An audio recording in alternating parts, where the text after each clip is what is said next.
Right, so here we are. I know this has been a long time coming to have Ryan on the show. We have known each other for a little while now, and so I know everything that you do and you've been up to. However, for the people that are listening to this, or indeed if you are watching this, because we're going to hopefully save the recording, the video as well, our interview. But if you're listening to this and you don't know the work that Ryan does. Ryan, please can you tell us a little bit about yourself and what you do, please? Yeah, of course. Well, first of all, thank you for having me, Jamie, on your esteemed podcast. I do appreciate it. And so I'm Ryan Power. With my wife, Hollie, and we own and run a coaching business called Salonology. I say a coaching business. It's kind of not like, we don't do traditional coaching that a lot of people might associate with that. Everything we do is community-based group coaching. So we have free communities and also paid communities, and everything is taught at a group level strictly for the salon industry. So people who run salons or clinics or aesthetic businesses, and really everything that we do is predominantly based all around marketing and business growth concepts. So we're not like systems people. We're not that kind of thing. We like to do the marketing side of things because that excites us basically. And I believe that there aren't that many problems in business that better marketing can't solve.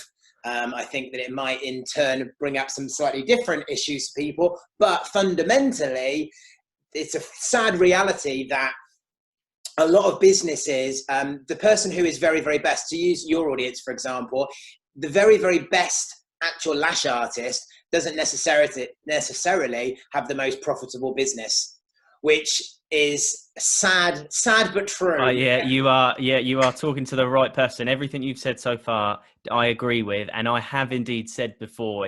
Unfortunately, like you've just said, it is sad, but being the best at your craft, like lashes or anything beauty related, in today's day and age, isn't enough to be the most successful business. No, it's very much only part of the puzzle. And actually, if you've ever been in the position where you know you're really, really good at something and you know someone else is not as good as you and yet they're more successful than you, is one of the most galling things that can happen. It's so frustrating because you're like, why are people going to them? They should be coming to me. I'm much better. I know I'm better.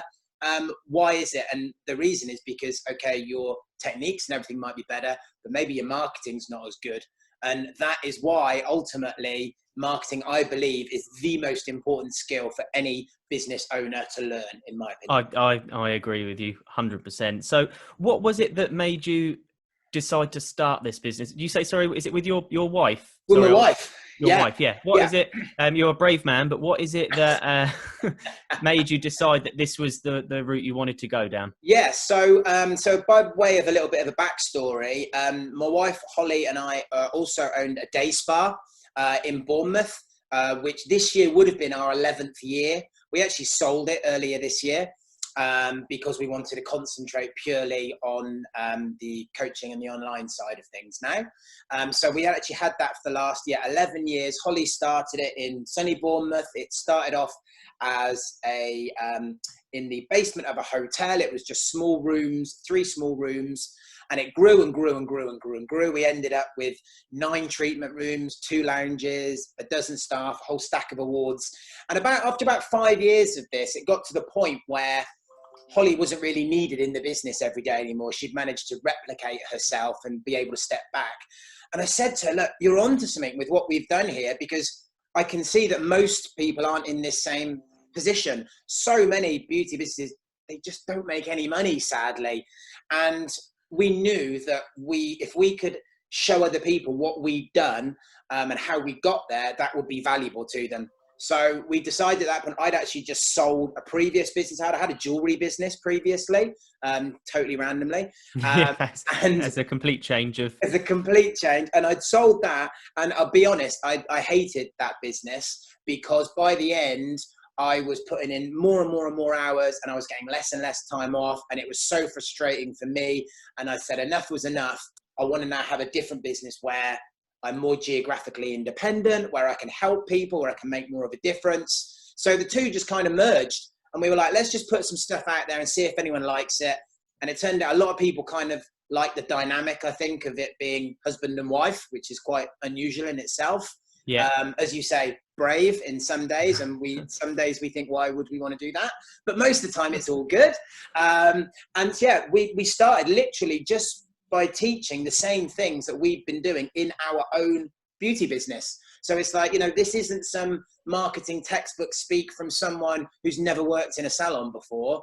This is two people who've owned one, and we've kind of already got the result that a lot of people wanted, which was a profitable business that doesn't rely on us. We get to take lots of nice holidays. This is what we did. Just follow these steps and you can get some of the same results for yourself.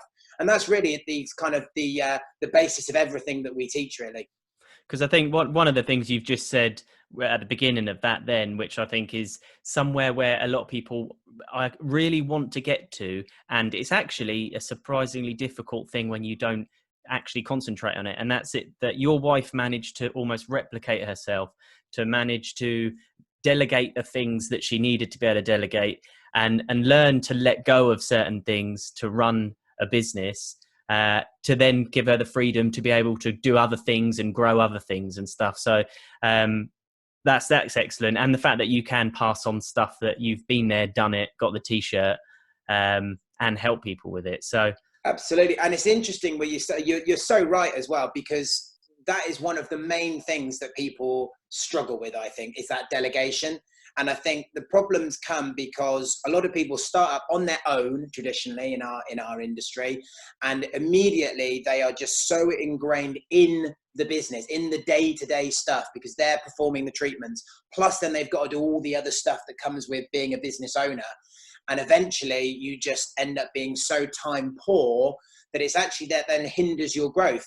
So being able to sort of ease back on some of the reins and give some of the stuff to other people is huge, but it's so difficult because everyone sees the business as their baby.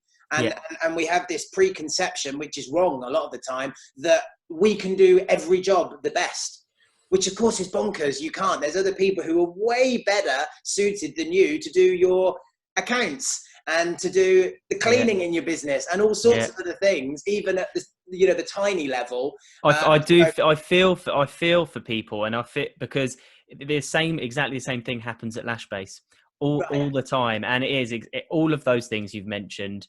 People that do those jobs shouldn't necessarily be doing those jobs. And we do have to say to ourselves, look, we need to learn or try to let go of certain things. So I completely understand that that's a tough thing. And it's great that if you can help people understand it. And I think people will listen to this now and go, yeah, see, I do understand that. But understanding it and then actually doing it and letting go, kind of two different things. So that's pretty interesting. Absolutely. I mean, the one thing that I always recommend that people do by way of a quick tip of how people can, because they say people might be thinking, oh, I wish I could do that. I think one of the first things that I recommend people do is you've got to have a picture of what you want your business to look like in the future. First of all, what is that dream business look like to you? How many staff does it have? How big are your premises? What do you want your turnover to be? If you've got no clue of where you want to go to, it's like the classic, you can't hit a target that you can't see, right? Yeah. You've got no chance of getting there otherwise, and you'll just bumble along forever. So it might be you say, right, do you know what? Every day I want to be able to leave at 3:00 so I can go and pick the kids up from school, for example. Let's say that's a goal, which would be a great goal. So you could start by saying, right, I'm going to start by every Thursday and Friday, no appointments after 3 p.m. And you have to just be, and it's scary, to begin with. And you think, oh, what happens if I do that? Will the whole business crumble? Will I annoy people? And even if it's just you in your business on your own, most people will just book other slots around it. We've just got this tendency. And I think because a lot of people are in beauty, because they want to care for their clients and they want the clients to get the results, that then in some instances, they allow themselves to kind of be dominated and walked over a little bit by clients, that classic, oh, I only work till 3. Oh, well, could you do 8:30? Oh yeah, I can probably squeeze you in tonight, and lose my only night off. And you see, I agree. It happens all the time. And in our industry as well. And I think it's that fear of, but I'll lose the client. They've told me they can only do 9 p.m. on a Sunday. They can only do that time. Exactly. And the funny thing is, the moment you sort of be strong with your hours and dictate it's your business, it's your life, it's your hours. And you say, I'm only working, say 9 till 3, 9 till 5, Monday to Friday. It's funny how those people then suddenly do find time in their day to be able to come and see you. So I actually know a couple of lash artists that have had success in doing exactly that. They were working every weekend and decided to swap it to Monday to Friday and have weekends off with their kids. And it worked. They may have lost 1, 2 clients maybe, but they picked up 1 or 2 clients and it worked for them. So yeah, I do agree with that. So sorry, go on. No, I was going to move on to talking about the what Salonology does. Sure. So for people listening, so you've explained that it's the coaching for businesses in the beauty industry as a whole. So you touched on you've got free and paid groups. I'm part of, I believe, the free group. Am I part of the free group? I'm part of the free group, and I must admit, when I created the Team LashBase Facebook group, I hoped it would be as engaged and fun and kind and helpful as your Salonology group is, because I've seen every time you do your lives, every time you offer advice or people are asking questions, the engagement in the group and the help that you get from it beats most other groups that I've ever seen. So how have you managed to achieve that from the free group, and then what is the differences through the free to the paid group? Yeah, cool. Well, first of all, thank you for saying that. It's a nice thing to hear. Actually, we were very keen to kind of establish that from the word go, because I'm in loads of other groups as well. I'm sure you are. Some people are probably in hundreds of groups, literally. And they're, sadly, a lot of them are just full of people bringing each other down, not lifting each other up, and slating each other's work and criticizing each other. And I think at times our industry, sadly, can be a bit catty and a bit negative in places. So from day one, when we said, we're like, right, we're going to be different. We're going to be positive, and we're actually going to help each other. Wow, crazy idea, I know. But what would happen if we all got behind each other instead? So we're really, really focused on that, and we really encourage that. And if anyone makes any sort of comments that are derogatory, in that sort of way, then they're gone. There's no warning. They just leave. And it has meant that people then are happy to be more open with what they post about. So it's kind of, because you get the environment that they know it's a safe place that they can comment, it means that then opens everything up. And as you say, it means the engagement is huge, to the point where we don't need to post in it as much as we once did, because people are doing that themselves and they know what kind of the limits are and where the boundaries are. So, and I've noticed in the group as well, people comparing these to your group to other Facebook groups, people clearly know the rules when they go in. So like you said, you've got the strict line of, if you are negative or derogatory in any way, you're not in the group. So people come into the group clearly knowing what the score is. So that's great. But I've seen in your group, people seem more open to be able to talk about the problems they're having without it feeling like they're embarrassed or less than by saying so. And that was, again, another big thing I hope to replicate in our group, because it's so cool to see.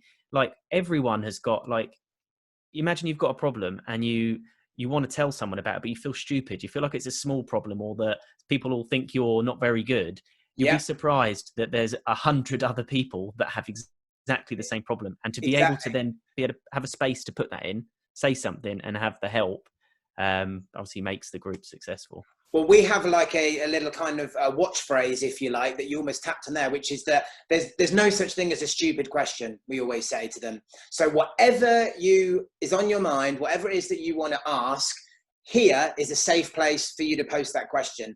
So as you say, I think some people feel that it might be a bit too much of a newbie question, or they might think they should know the answer, and they're scared that if they put it, a load of other people will go, I can't believe you don't know that. Are you stupid? How long have you been in the industry? Who's this idiot? And you see this in other groups where people comment, and you're like, what is wrong with these people? So straight away, we very openly and always say that. And actually what happens is that naturally then the community actually lift each other up. And then as soon as people see other people doing that, it's herd mentality. Other people then just follow suit. If it hadn't been like that and we all started slagging people off, everyone else would do that as well, you know? So it's kind of, I suppose, lead and they shall follow, I guess. And we kind of put our flag in the sand that we're going to be a bit different. And as I say, we want to make sure that it's positive for everyone, but also that people get benefit for being in there. So like recently we've put a rule in place whereby we don't want anyone prophesizing about things that may or may not happen in the industry right now. So obviously there's a lot of talk going on about, oh, well, will we have to all wear masks? Are we going to have to all do this? Is this going to happen? And the problem is people just worry themselves into an absolute state about things that might never happen. Yeah. So we try and remain like fact-based as much as we can, generally speaking, you know, because I never think it makes sense to worry about something that may or may not happen or something you've got no control over, you know? Yeah. I agree with that. Yeah, it's and so from the free group then, and you say you've got a paid group. Are these the people that sign up for the mentoring side of business coaching stuff? Like, what's the differences? How does that process work? Yeah, so we've got our free group, which is called Salonology Superstars. I say that's got about 3,000 people in there. And you've got to be a business owner to get in, basically. So that is another thing that makes us a bit different. It's not for staff. It's not for therapists, because there's lots of other groups for them already. So, and also we want people to be able to, again, post freely, knowing that everyone else in there is basically like them, you know, they understand the same problems, because guess what? They've probably got the same problems, or they've had them and they've overcome them. So that's the free community. Basically, if people want more of us, of Hollie and I, then we have a variety actually of steps up for paid communities, where that includes more live calls, where it includes a whole database of training programs that we've put together to help them get through the various steps. Everything in that is all based around what we call our 3 M's of business mastery, which is motivation, marketing, and mindset, which we believe are the 3 kind of keys that will really help you move forward. And then we've got a top level coaching, which is basically like our inner circle, which actually involves meeting in person. And we actually do 2-day mastermind events for the people that want the absolute maximum level of help from us. But all of these are all, as I say, all in a group environment. We don't really do any one-to-one stuff at all. We used to, but it's not as useful a use of our time, really, because no, I suppose when you've started your business, I'm sure it made sense at first, but then to scale, as you've talked about, for the other people that you're hoping to coach, if they want to scale their business, you understand how that has to happen, and I guess it's the sign that what you're doing is successful and what you're doing works, because if there are more and more people signing up to it, then the one-to-one time doesn't make sense for you as a business, but then also it's a good sign that what you are doing is helping people. Yeah, absolutely. And we think that especially nowadays, with all of the technological advances and tools that we have available at our disposal, you can do so much on a group level anyway, you know, because you can still interact with people on live calls and on Zooms and so forth, and you can see each other, and they can almost get the one-to-one benefits without paying our one-to-one rates. Yeah, of course. Okay. Well, that's the group and the Salonology side of things. The next thing I want to move on to, and for people listening, they're not going to see this, but I'm holding up right now. Ryan has, I said this earlier in the podcast, Ryan has actually written a book that is in its category a #1 bestseller on Amazon. And now I've got it. I've got to admit, I haven't read all of it yet. I have read most of it, and it really, really is helpful. So I just wanted to ask a couple of questions about your book. Yeah, of course. Firstly, why? Why did you write a book? Well, it's a big ask to write a book. Yeah, it is. And a few reasons, actually. Firstly, I, like many, many, many people, had a burning desire to write a book. I don't know why. I just like the idea of writing a book. I think a lot of people share that dream. Yeah, I would agree. For no apparent reason. And no seemingly logical reason why you want to do that. And actually, when I once mentioned that to a friend, they scoffed at me when I said that, which actually then as it turned out, were resulted in spurring me on even more to So make sure. thank you to that friend. Yeah, exactly. In quotes, friend. I've sent them a copy. Yeah, with thanks, signed it. So I wanted to do it for that reason, but also as well, I wanted to do it as well because I wanted to get my message heard. And for a lot of people, there's so much noise. And as we know, attention is increasingly hard to get people's attention because there's a lot of people shouting and making all noise. And on social media, you obviously have all the videos and everything, which you can connect with people, but I feel you can make a deeper connection with someone with a book. And nowadays, it can make you stand out because not everyone has written a book. So I thought it would be a good thing to do from that perspective. And I hoped, of course, that it would be kind of an entry level really for people to come into our world because it's a low commitment for them. And it's really like a giant business card, I suppose, in many respects. Yeah, well, again, because obviously I've read it, I know what it's about. I haven't even touched on what it's about. Could you tell us, what's in the book? What's it about? Yeah, sure. So it's got a catchy title, as you can probably see on there. So it's The Customer is Always Right, and 7.5 other outdated myths which are destroying your beauty business. So basically, it's a marketing and a client attraction book, essentially.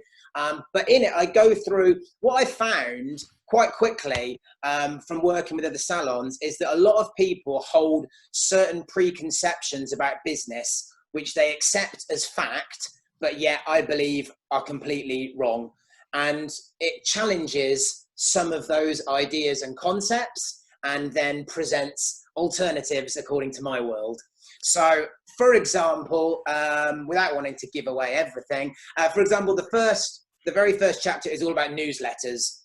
And almost every business out there to begin with sends a newsletter type email, which I believe is not the right way to do it. And I think there's a much, much better way that you can connect with your customers, which is actually much simpler and will help your business in far more ways. And I explain how you can do that. So it's got a whole load of different concepts in there, which, as I say, are things I hear that people sort of take as for granted or take as being standard, whereas I just try and push and challenge some of those ideas a little bit and write it all in a way that is applicable for our industry.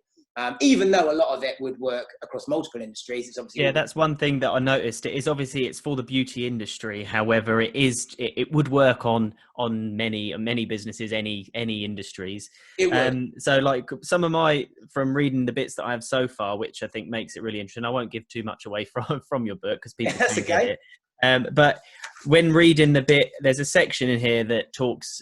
You say how people believe that they're doing as much marketing as they can, and they of course they do Instagram and they've got Facebook. So why aren't they getting any more business? And then you've gone on to list. You probably won't be able to see it on the screen here, and obviously if you're listening, you can't see it. But there are over 70 other ways to market your business listed in this book, and I went through it, reading each bit, and I was thinking, do you know what? Like, obviously, it's a full-time job in itself to do marketing, but there are so many different opportunities just in these 2 pages I'm currently looking at right now that would make people go, I need to do that. I need to do that. But yeah, the book's good. It has so much information in it, so it must be really expensive. How much? Well, you would think so, wouldn't you? But do you know what? At the moment, we are doing a little special for our community and your community, Jamie, where people can get it for nothing. They can just. Oh no, this is the crazy bit. Packaging. Yeah, if everyone listening, the book is free. It's free, an actual book. And right now, obviously, it's crazy times. We are on lockdown. I don't know how much longer this will last. However, it is the perfect time to sit and read a book, especially when it's about your business and how you can improve it in these times as well. So yeah, free, but they pay for postage and packaging. They pay postage and packaging, which is like £3.95.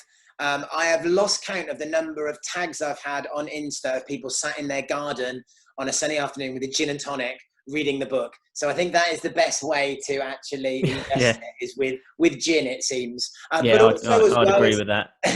I try and break down everything in it so it's simple and easy to understand, because I think some people are just so bamboozled by the concept of marketing and they think it's harder than it is, or they try and overcomplicate it so they just don't bother. So I really try and break it down, and almost all of the strategies in there you can do for free. It's not like, oh, go and spend £500 a month on Facebook ads. Here's some really simple stuff you can do today and have an impact in it tomorrow, you know? So I've definitely tried to write it in a way that anyone could understand. So hopefully, as I say, I've had an awesome feedback from everyone. And as I say, hopefully your audience will enjoy it too. And where can everybody get it for free? Obviously, they can get it for free. Well, if I share a link with you that we could put in the podcast notes, would that be the? Yeah, of course. Yeah, that makes sense. As opposed to read out a long or they can just reach out to me on Facebook or Instagram. Or I'll put in the podcast notes to this. I will put the link to where you can buy it, and I'll also put Ryan's social media links as well, so you can contact him about getting it. But that you really have nothing to lose. It's free. So everyone's favorite price. Yeah. So and I think interesting, actually, you touched on a really interesting point there, because I get messages a lot from people which say something like, I've got an Instagram account and I've got a Facebook account, but I've got no customers. Why? You know, as if that those two channels are the only things that you can be doing. And whilst they are important, they're not the be all and end all. I mean, we spoke in a previous chat, you and I, about this, whereby you could be successful and have a profitable business run on probably any one of those 70 ideas to come up with. If you were the best in the world at doing billboard advertising or leaflets or anything, you could build a successful business. It's just that maybe Instagram and Facebook are the kind of most in vogue or the sexiest of those. So people forget about other tried and tested methods which have worked for years. You know, I mean, what do you think? No businesses existed more than 10 years ago when there was no social media, you know? There were loads and they all thrived. They just did different things. Many of those things still work. And actually, many of them work better than ever because your competition aren't doing it. Yeah. You've got to be seen to be doing things that are different from your competition. And again, if you've just got a copycat business where you're on Insta posting exactly the same as what every other lash artist in the country is posting, it's going to be difficult to get your voice heard. Yeah, I agree with you completely.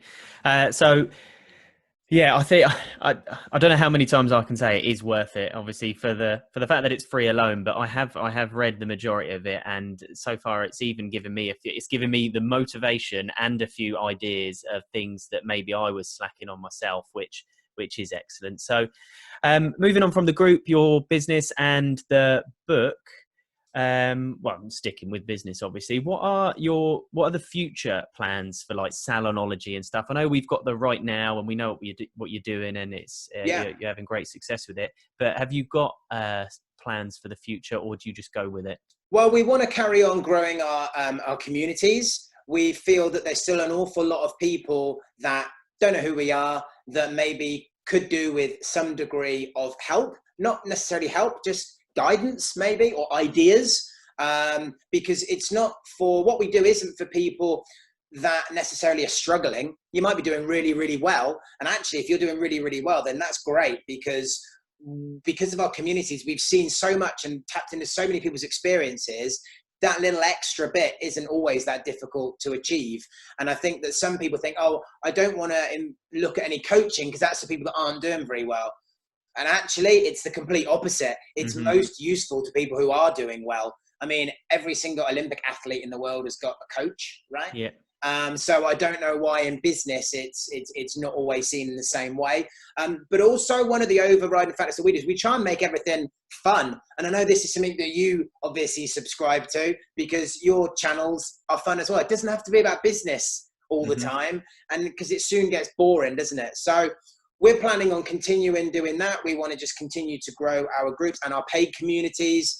At some point, once our community gets to a certain size, we really like the idea of doing some retreat style events as well, because out of the country if possible. We really like the idea of putting on an event in like Las Vegas or something, you know. Do you know what though? I think why not? Because that's Yeah. obviously everyone would enjoy that, and you've already said it's as much about fun as it is about business. So if people can go and do something that will benefit them and also be something that they'll remember, then why not? Well, absolutely. And a bit like when we spoke previously, I personally really enjoy speaking. So I'm looking to try and push that side of the business more, because what I learned in my previous business, which I didn't like, was that you've got to design your business in the way that you actually enjoy it.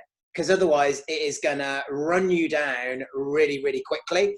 And if you actually enjoy what you're doing and focus on the bits you love, and get someone else to do the bits that you don't, then actually that makes for better health and sanity in business, and longevity, because then you longevity, that'll keep you, it'll keep you going. So with you touched on the speaking there. I did see that. I think I saw you had a couple of speaking engagements this year, which unfortunately, because of everything that's going on, have been cancelled. Have you got anything lined up in the further future, or has everything been put on hold because everything has been cancelled right now? Yeah, literally everything. I think to be rescheduled, but yeah, everything has been cancelled outside of some of our own events. We put on some of our own events for our paid communities. So we do have some of those, but in terms of other people's stages, then I think that at the moment, everyone's just kind of waiting to see what happens before hopefully they reschedule all of those, and I can get on a stage again. Because I find